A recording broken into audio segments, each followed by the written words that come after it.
Biz Podcast delivers tea news that you need to know.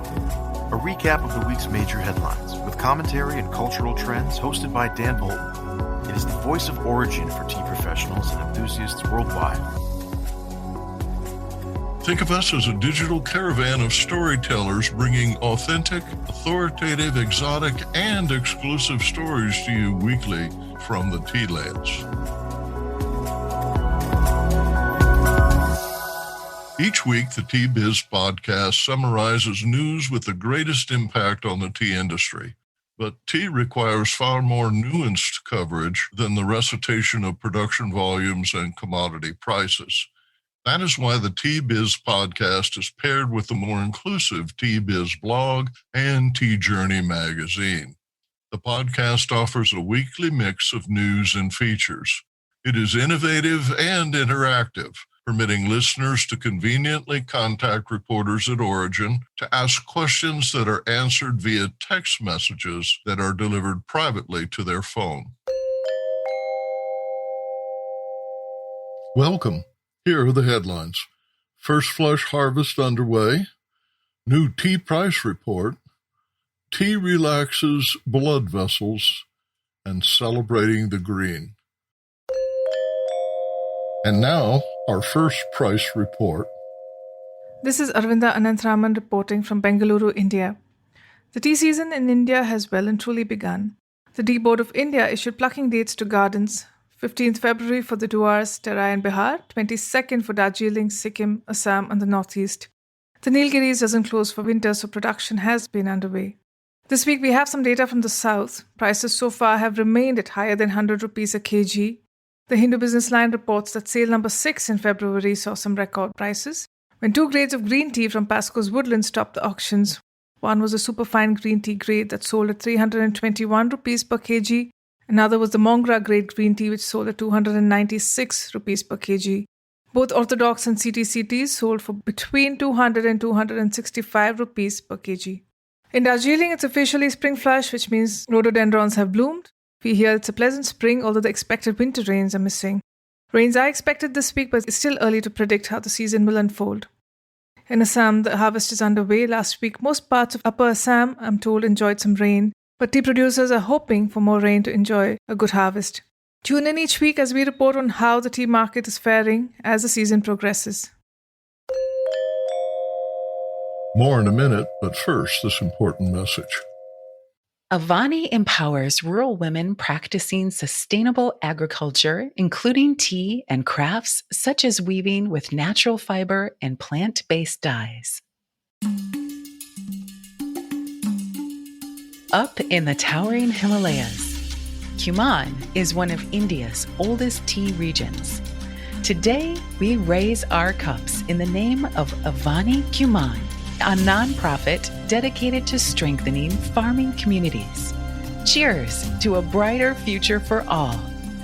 To donate, visit avani-kumaon.org. Droves of COVID-19 wary pluckers are working gardens in China, Sri Lanka, and India amid favorable weather after a dry winter. The Darjeeling first flush is underway. Consumer demand for premium tea increased during the pandemic and pricing is firm, but there is uncertainty throughout the entire supply chain as to when newly processed tea will reach market. Waiting times for obtaining a container space on a ship is now 3 to 10 weeks at rates 50 to 200% higher than mid-year. Wholesalers are raising shipping minimums and pricing significant increases due to these costs. Retailers that absorbed some of the financial shock of 2020 project steep increases. Fewer aircraft are flying, with many aircraft diverted to vaccine delivery. Consider the $38.25 cost of sending a 3-kilo parcel from Darjeeling to Paris or London, or the $39.60 cost to reach New York. A major Canadian supplier notified customers this week to expect an increase in its free freight threshold from $1,200 to $1,350. Business Insight. Price volatility is a weekly concern, which is why T-Biz is launching the Tea Price Report.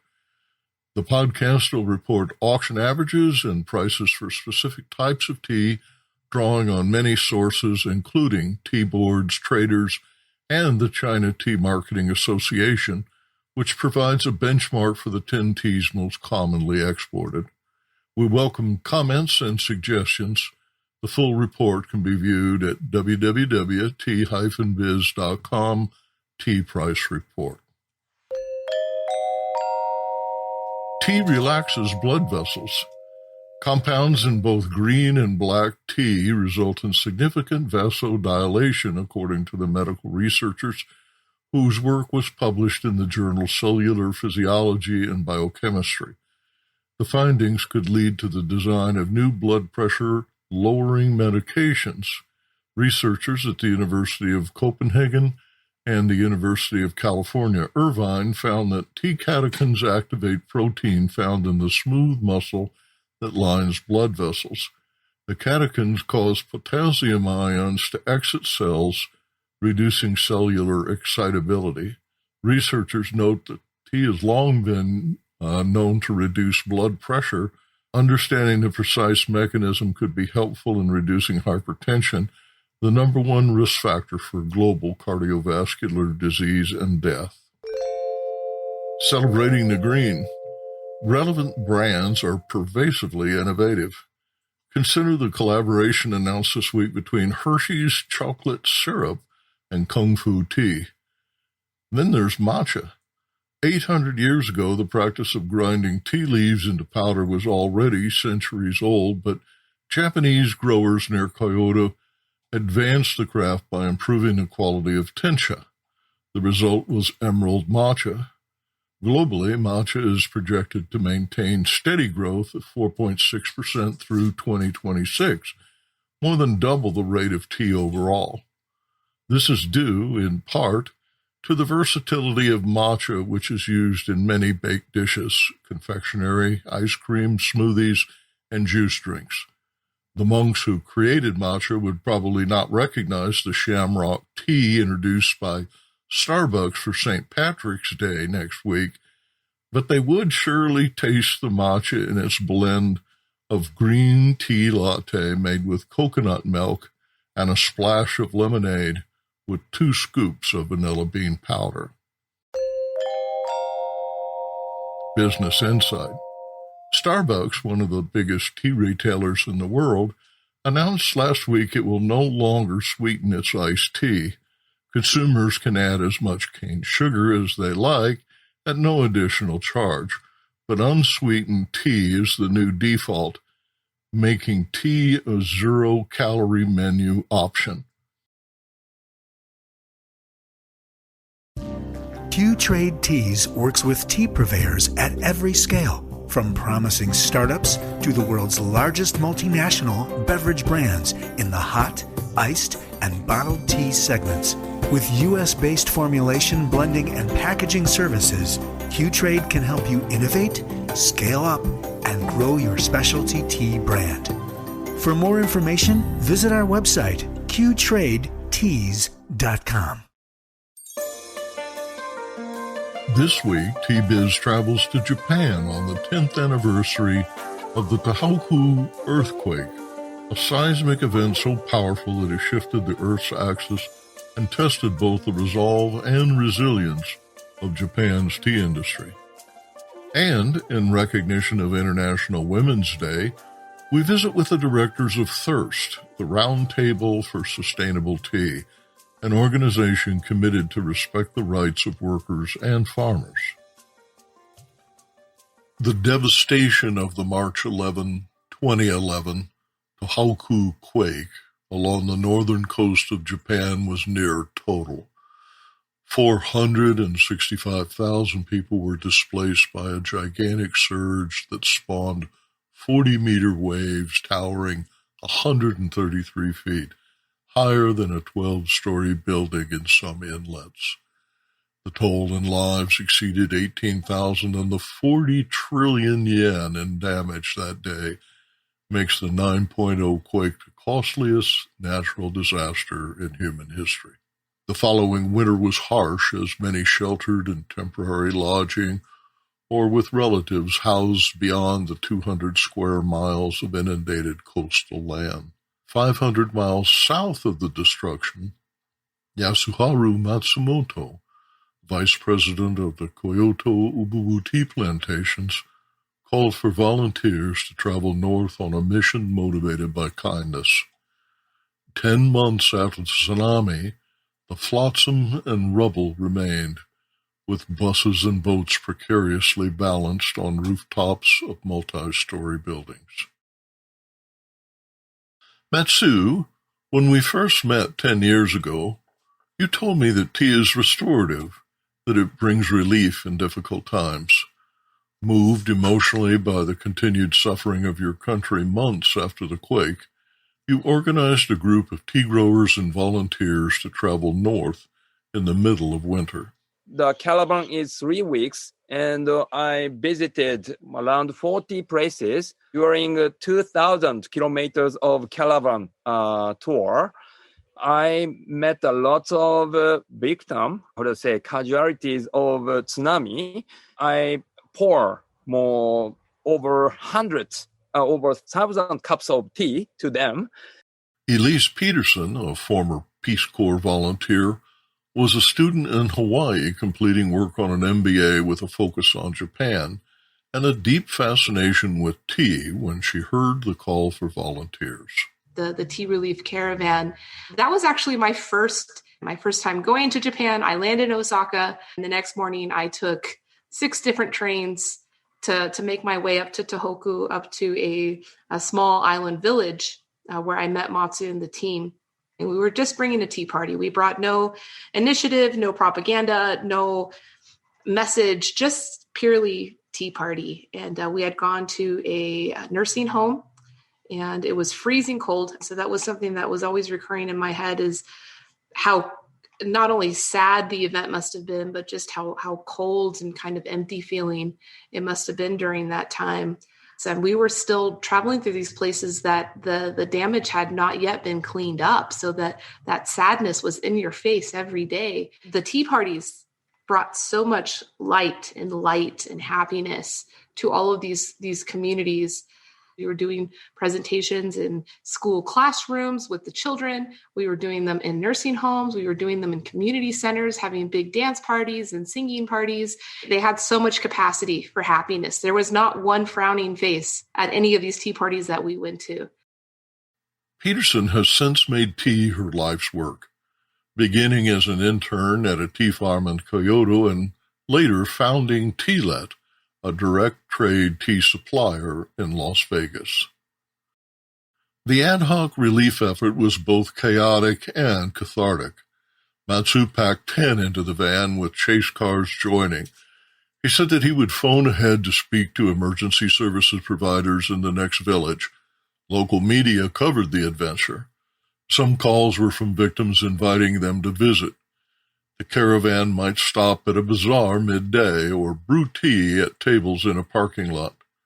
At the Namchi Bazaar, Sunsuke Matsu, a student skilled in the violin, played selections for the crowd, leading Matsu to dance about in joy. At each stop, grateful recipients signed a poster that was soon covered with hundreds of names as the caravan pulled into Tokyo for its final stop in February 2012. Matsu was 36 at the time. A decade later, he poignantly recalls a conversation with one elderly victim. The tea is totally different from water. One of them told me she drank lots of water in the evacuation places and from the tsunami days, and the water can be survived my life. But today, I drank tea with you, and I felt a totally different feeling from the water.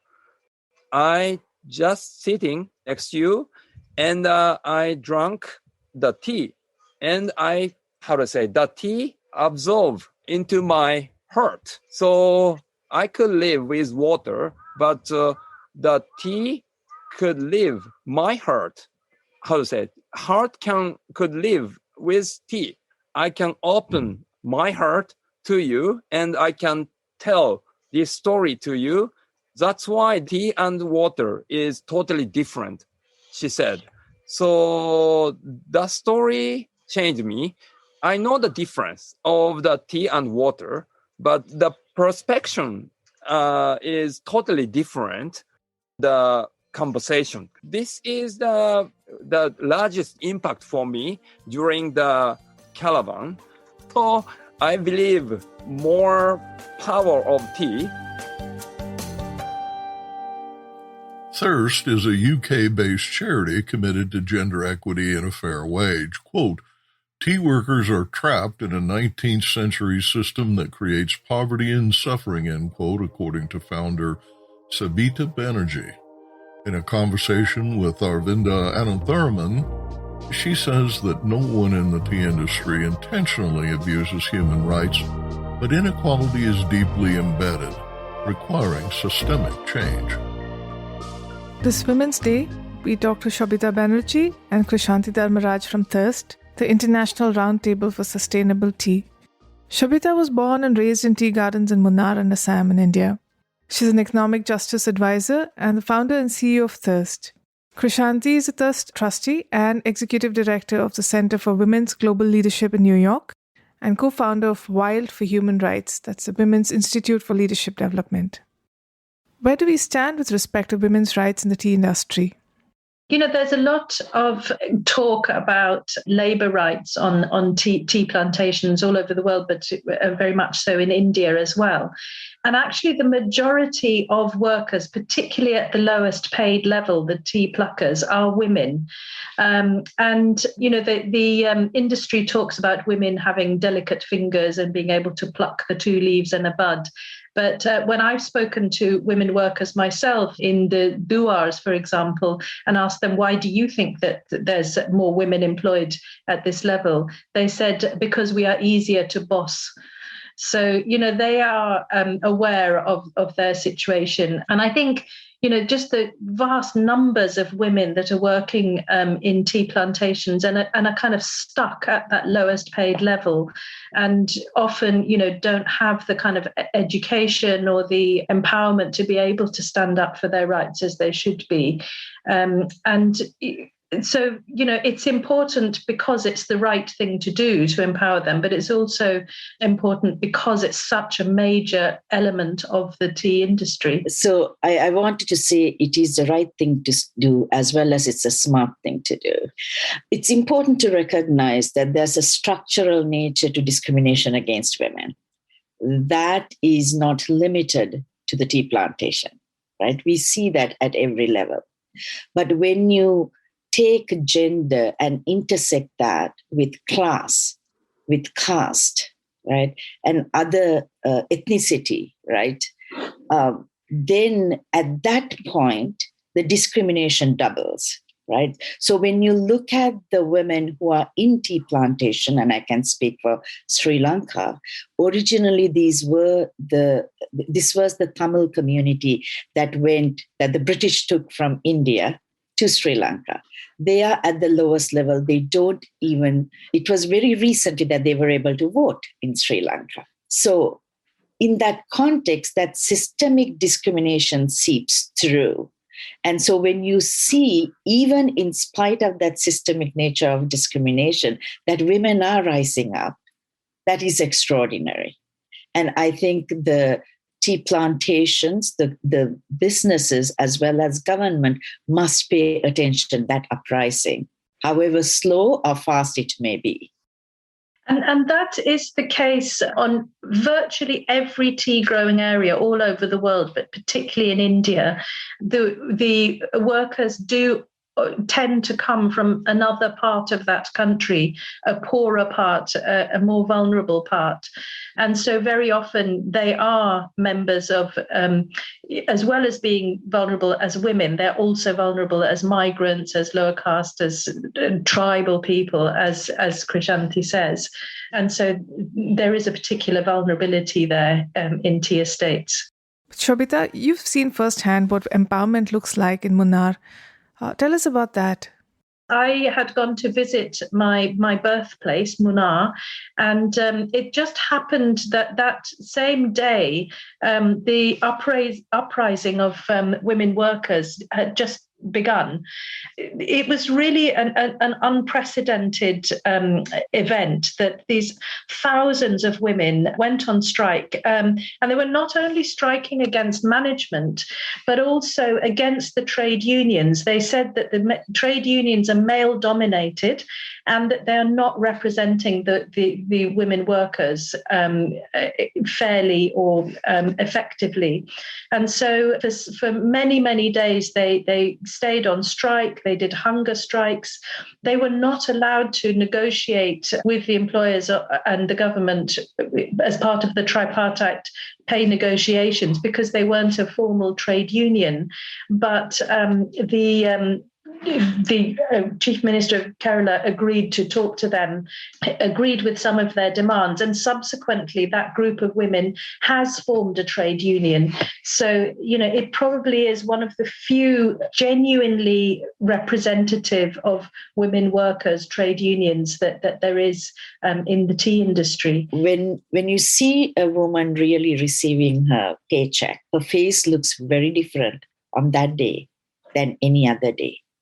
So part of it, and most of the time, at least for Sri Lanka, there was a time where the husband got the money because he was who was able to sign for the paycheck, even to put the thumbprint. So there's been a shift. So that is the first shift, that for the first time to be able to feel like I am the caretaker of my family. And because of her hands, right, she is the caretaker. Because it is for her hands that the entire family gets not only paid, right, but the ability to stay in that tea estate. Mm-hmm. So what you need to recognize that if she is taking up to actually striking, right, and pausing her work, that is not an easy decision for her. So she's got to really realize, the women have to realize that there's no other way but to strike, right? There's no other way out. So it is not a decision that the women in the estates would take lightly. They would take that decision only because there is nowhere else to go. But at that moment, when they when they have made that decision, then there's nothing else that will stop them because there's nothing else to lose. So the women were all sitting on the ground outside the head office of the company, and the men were in a side street, and they were kind of messing around, and they had thrown lots of tea leaves on the road, and they were picking up armfuls of these tea leaves and throwing them at passing cars and laughing. It was a kind of festival atmosphere for them. They were being like naughty schoolboys. And meanwhile, just round the corner, this sea of very serious women were sitting there, and they had brought not only the tea industry to a standstill that day or that week, but also the tourism industry, because they were sitting on the main road through Munnar. So they were not to be messed with, those women. And, they were very consciously keeping the men out of it, because they were saying, we are the ones that do the work. And so we are going to speak up for ourselves. Well, I mean, the women in Munnar, they were demanding better pay. They were demanding all the things that are promised to them under the Plantation Labour Act, which was, decent housing, healthcare, education, for free on top of on top of a decent wage. And I think, a lot of outsiders look into this situation and say, actually, this situation is not really sustainable. A company can't provide all those things that a government would normally provide and pay decent wages, especially as they're not being paid necessarily a very fair price for the tea. But when you talk to workers themselves, because they've been in that situation for many, many generations, it's sometimes hard for them to see what life might be like without all of those supports. So often they say, no, we do want to keep the rations and the benefits that are provided, rather than, it's almost like their prison is also their safety net. So if you take it within the context, yes, they want to make sure that the housing is there. They want running water, right? They want to have toilets that have doors, right? They need to be able to take showers. So when you're looking at the basics, they're looking at economic, social, and cultural rights to be in place that India and most of these countries have already signed on to that human rights treaty. And it only is provided for some over others. Education, they want everything that any regular citizen would want. Access to education, housing, healthcare, decent work, sanitation, ability to express themselves, in their job. And the education, everywhere I went, every tea worker I spoke to wanted to get a decent education for their children so that they wouldn't have to work in tea plantations anymore. I mean, the other part of it is like when you ask, is there anything else you want? And the first thing they say is, I want to be treated well as a human being. With respect. Right? That they know they can't get in this system. So they would compromise their right to dignity to have the basics for their family.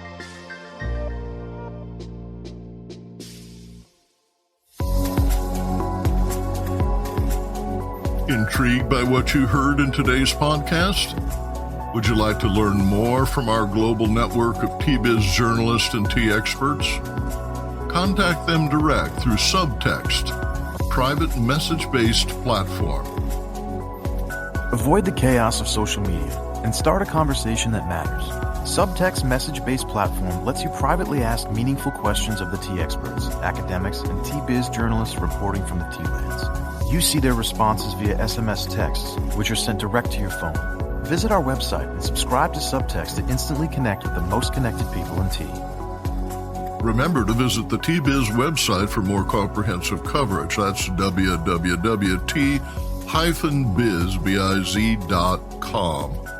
Thanks for listening. Farewell till next week.